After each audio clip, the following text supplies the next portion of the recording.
Assalamualaikum warahmatullahi wabarakatuh. Hai anak-anak soleh, apa kabarnya hari ini? Semoga kalian semua dalam keadaan sehat dan tetap semangat belajar. Nah, supaya pembelajaran kita bisa dimudahkan dan diberkahi oleh Allah Subhanahu wa taala, kita berdoa dulu ya. Doa dimulai. Bismillahirrahmanirrahim. Rabbi zidni ilman warzuqni fahman. Doa selesai.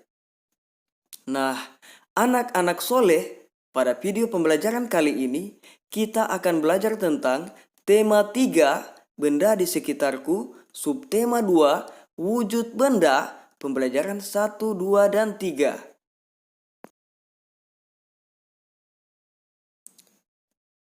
Manusia tidak lepas dari benda di sekitarnya. Keberadaan benda dapat mempermudah manusia untuk melaksanakan segala aktivitasnya. Benda di sekitar kita, ada benda yang terbentuk secara alami di alam atau benda alam, dan ada juga benda buatan.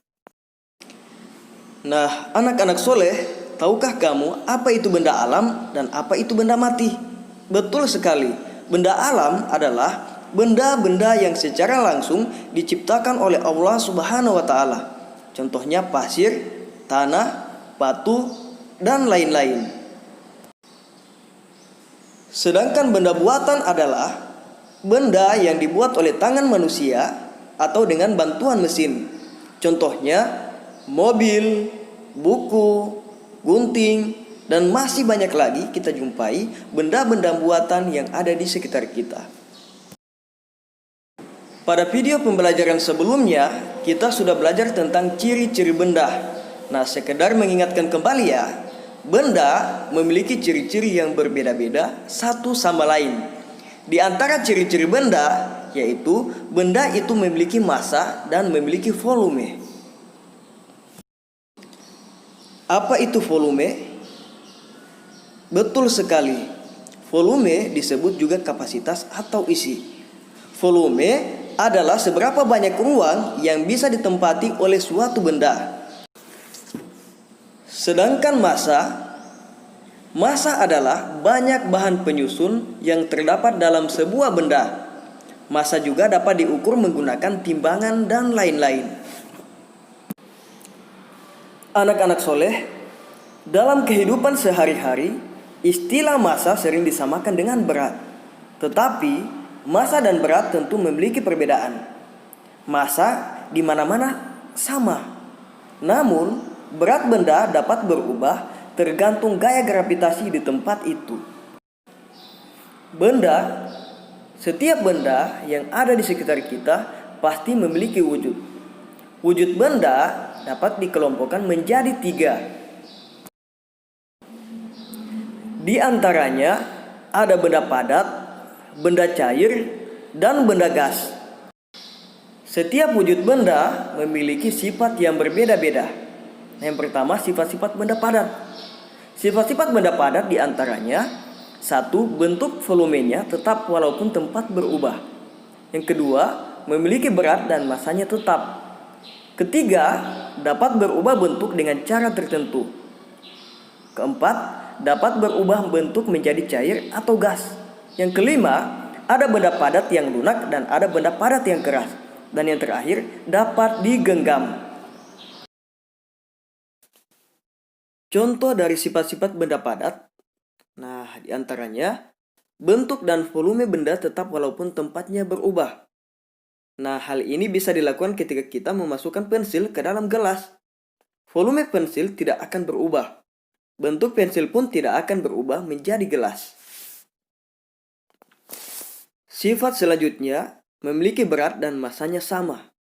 Hal ini bisa kita buktikan ketika kita memasukkan pensil ke dalam gelas atau ke dalam wadah apapun, berat dan massa pensil tidak akan berubah menjadi lebih ringan atau lebih berat.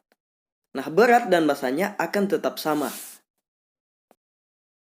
Sifat yang ketiga, dapat berubah bentuk dengan cara tertentu. Misalnya ditekan, dipotong, dipukul, dan lain-lain.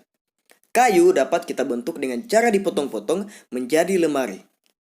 Hal ini membuktikan bahwa kayu dapat dibentuk. Keempat, dapat berubah wujud menjadi benda padat atau cair. Nah, kita bisa melihat gambar yang sudah disajikan ya. Ada gambar es dengan gambar kapur barus. Es merupakan benda padat. Es akan berubah wujud ketika dipanaskan. Ketika dipanaskan, es akan meleleh atau mencair. Nah, sedangkan kapur barus juga merupakan benda padat. Ketika kapur barus didiamkan di luar ruangan, maka kapur barus akan menguap. Yang kelima, ada benda padat yang lunak dan ada yang keras. Benda padat yang lunak contohnya ada plastisin dan tanah liat. Tanah liat dan plastisin bisa dibentuk karena memiliki tekstur yang sangat lunak. Sedangkan benda keras contohnya ada pensil, batu, buku, kayu, dan masih banyak lagi kalian bisa jumpai di sekitar kalian. Nah, anak-anak soleh, selain benda padat, benda cair juga memiliki sifat-sifat. Yang pertama, bentuknya berubah mengikuti wadahnya. Kalian bisa lihat pada gambar ya. Hal ini bisa dilihat ketika kita memasukkan air ke dalam 3 wadah yang berbeda, yaitu gelas, mangkuk, dan botol. Maka, air akan berubah bentuk sesuai wadahnya.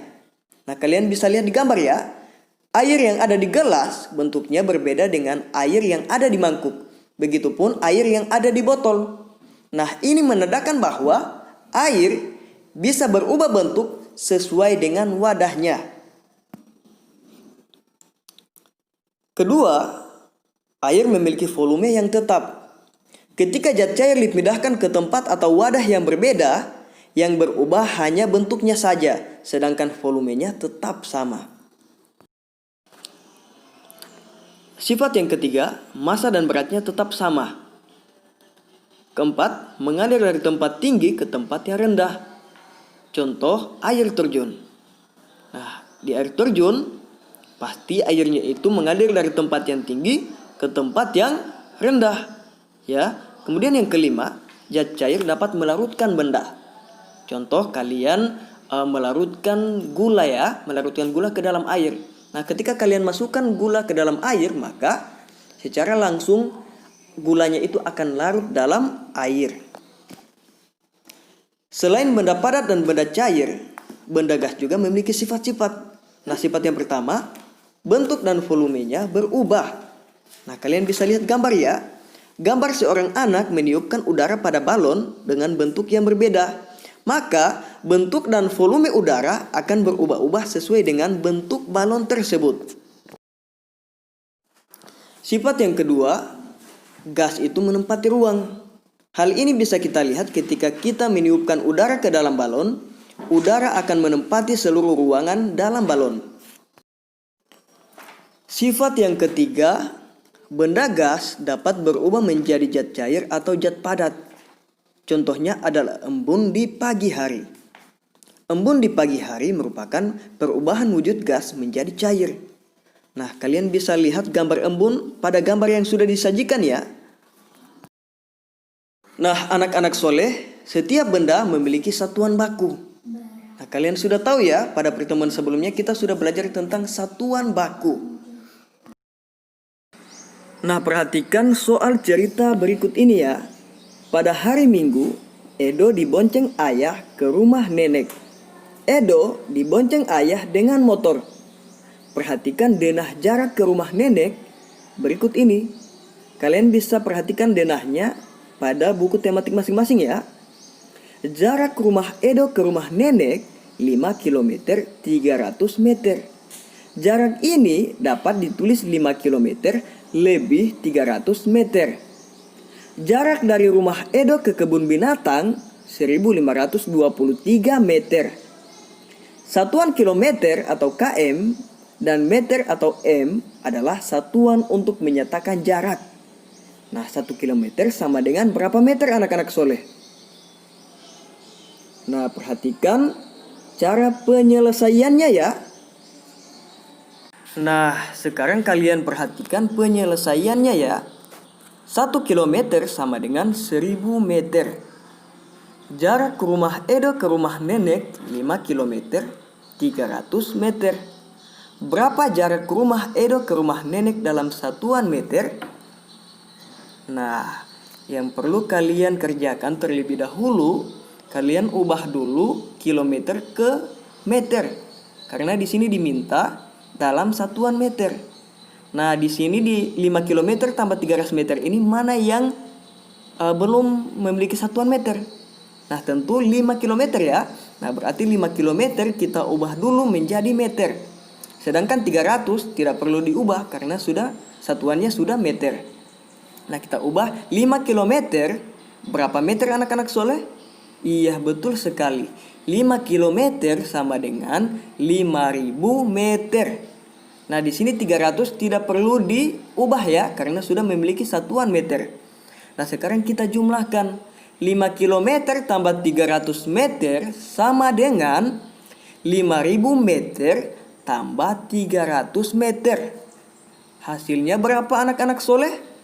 Hasilnya 5300 meter.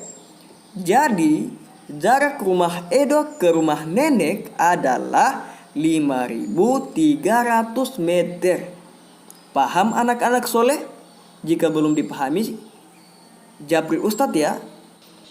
Nah, pada pembelajaran sebelumnya kita sudah belajar tentang macam-macam benda ya. Nah, apakah suara musik termasuk benda? Tentu saja tidak ya. Mengapa? Karena suara musik tidak mempunyai massa ataupun menempati ruang atau volume. Nah, kalian bisa perhatikan lagu yang judulnya Barisan Musik ya. Iya, lagu Barisan Musik ini diciptakan oleh A.T. Mahmud. Nah, anak-anak soleh, pembelajaran hari ini sudah selesai. Semoga apa yang Ustadz ajarkan bisa anak-anak soleh pahami. Nah, untuk menutup pembelajaran, kita membacakan doa kafaratul majelis. Subhanaka Allahumma wa bihamdika asyhadu an la ilaha illa anta astaghfiruka wa atubu ilaika. Billahi taufiq wal hidayah. Wassalamualaikum warahmatullahi wabarakatuh.